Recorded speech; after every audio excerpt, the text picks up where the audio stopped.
Louvado seja o nome do Senhor Jesus. Nós vamos fazer o nosso comentário bíblico de hoje, lendo aqui 2 Coríntios, capítulo 3, versículo 17, que diz assim: Ora, o Senhor é Espírito, e onde está o Espírito do Senhor, aí há liberdade.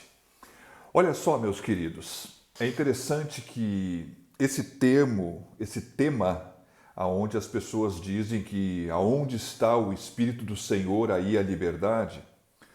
Eu, ao longo da minha vida cristã, eu vi muitas vezes as pessoas a falar sobre isso em alguns momentos, chamando a si uma liberdade de não ser julgado pelos outros, uma liberdade de comportamento, de posicionamentos, que na verdade não são verdadeiros.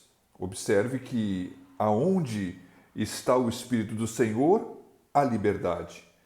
Mas as pessoas muitas vezes fazem uma ênfase em cima de uma liberdade que não é a liberdade verdadeira. Não é a liberdade que a palavra de Deus está falando. O que você pensa ser essa liberdade? Então, será que eu tenho a liberdade de levantar as mãos no momento de adoração? Será que eu tenho a liberdade de bater palmas? Será que eu tenho a liberdade de cantar alto? Será que eu tenho a liberdade de ir aonde eu quiser, a hora que eu quiser? Será que eu tenho a liberdade de me comportar da maneira como eu achar melhor? Porque ninguém tem direito de se meter na minha vida, porque eu sou livre. Aonde está o Espírito do Senhor, aí há liberdade. Será que eu tenho liberdade, então, para fazer o que eu quero, me vestir do jeito que eu quiser, comer o que eu quiser? Será que é para isso que a palavra de Deus fala que nós somos livres?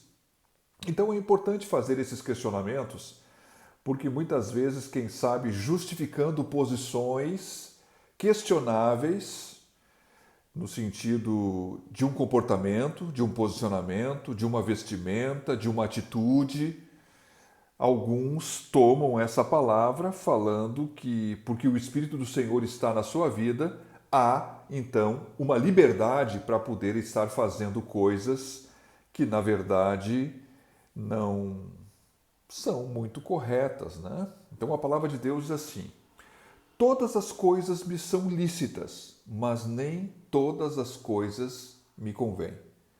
Todas as coisas me são lícitas. Todas as coisas me são lícitas. Mas, conforme o contexto, diz assim: nem todas edificam. Ou eu não vou me deixar levar por elas. Porque tem coisas, meus queridos, que até falando de uma liberdade pessoal, há coisas que a palavra de Deus diz que nós devemos nos privar por amor àqueles que podem vir a ser lesados. Quem sabe pelo comentário, pelo meu comer, pelo meu exemplo, né? Então, falando assim, entrando nesse contexto, ora, o Senhor é Espírito. Tem traduções que está escrito assim: ora, o Senhor é o Espírito. Existem duas versões que falam a respeito desse versículo.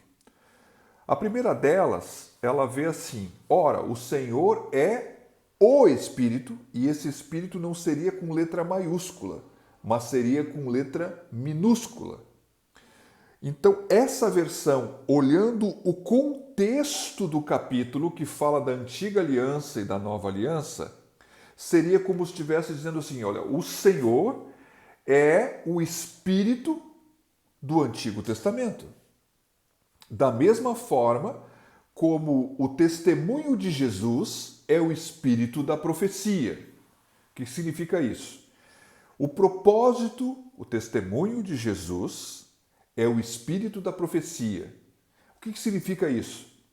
Que o propósito da profecia é revelar a pessoa e a obra do Senhor Jesus. Bom, o Senhor é o Espírito, numa visão do contexto que pode ser aceitável, se esse Espírito não está com letra maiúscula, que o Senhor seria o Espírito do Velho Testamento, do Antigo Testamento, da Antiga Aliança. Ou seja, todos os tipos de sombras são uma revelação da pessoa e da obra de Jesus Cristo. Isso é uma linha de pensamento, né?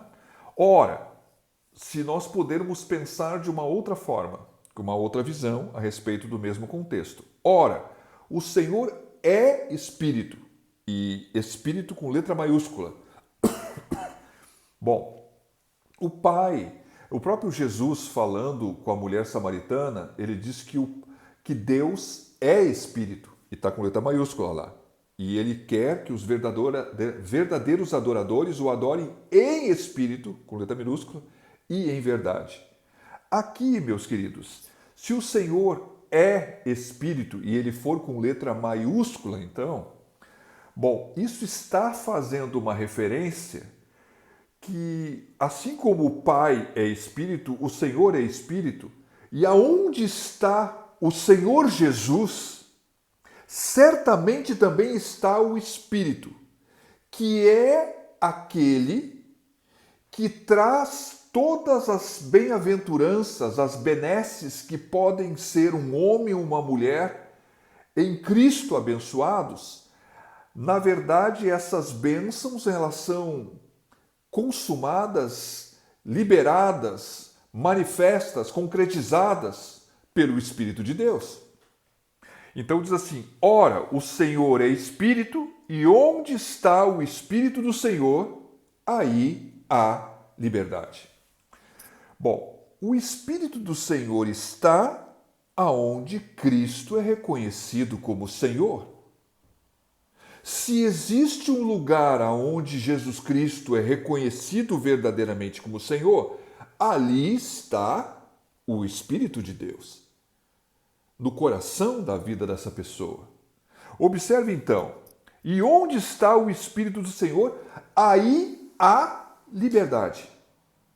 Bom, qual liberdade? A liberdade, meus queridos, é simples. E não é essa liberdade de eu poder fazer o que eu quero, né? Como a própria palavra de Deus diz assim: olha, vocês foram, vou parafrasear, vocês foram colocados num estado de liberdade. Não useis a liberdade para dar pretexto para maldade ou para malícia, para injustiça.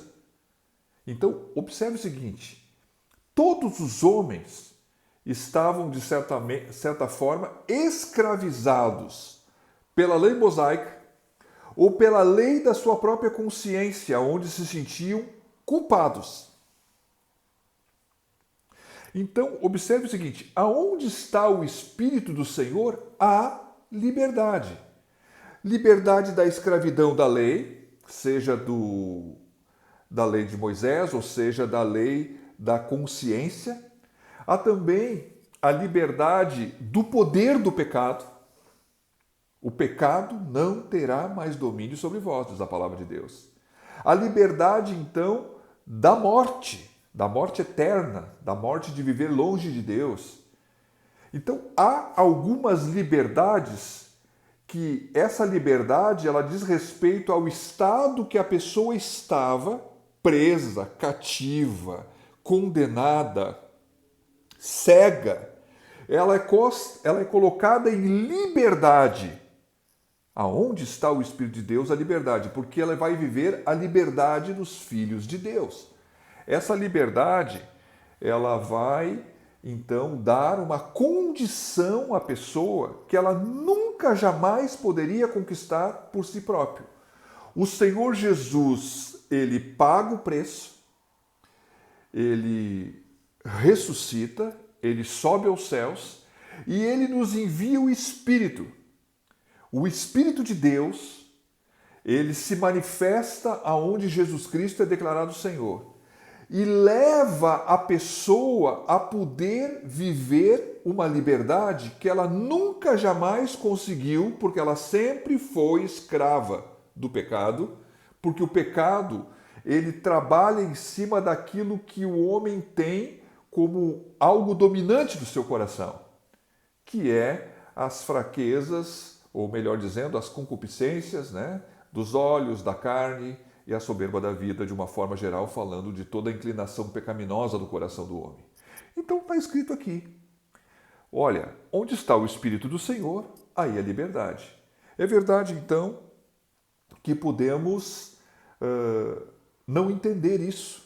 E por não entender isso, como já foi falado nos vídeos anteriores, podemos sim estar vivendo na nova aliança, pensando ainda em nos esforçarmos para guardarmos e obedecermos coisas e não entendendo o mecanismo pelo qual a nova aliança nos capacita para andarmos vencendo o poder do pecado na liberdade dos filhos de Deus, que é poder nos enchendo da palavra e nos enchendo do Espírito de Deus, permitindo então que Ele nos transforme e nos leve a ser e a viver aquilo que gostaríamos de fazer, mas cujas nossas próprias forças, ainda que a mente tenha entendimento do que seria o certo, o homem cativo, escravizado pelas suas fraquezas na sua carne, não tem como poder andar de maneira que possa ser retribuído por uma obediência perfeita.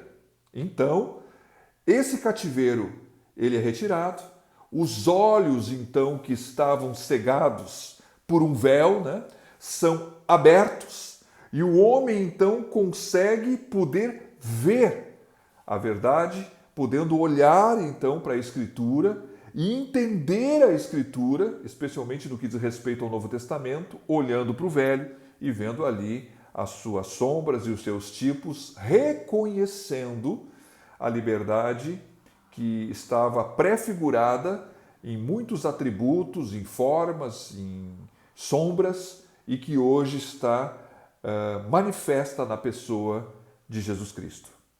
Que Deus te abençoe.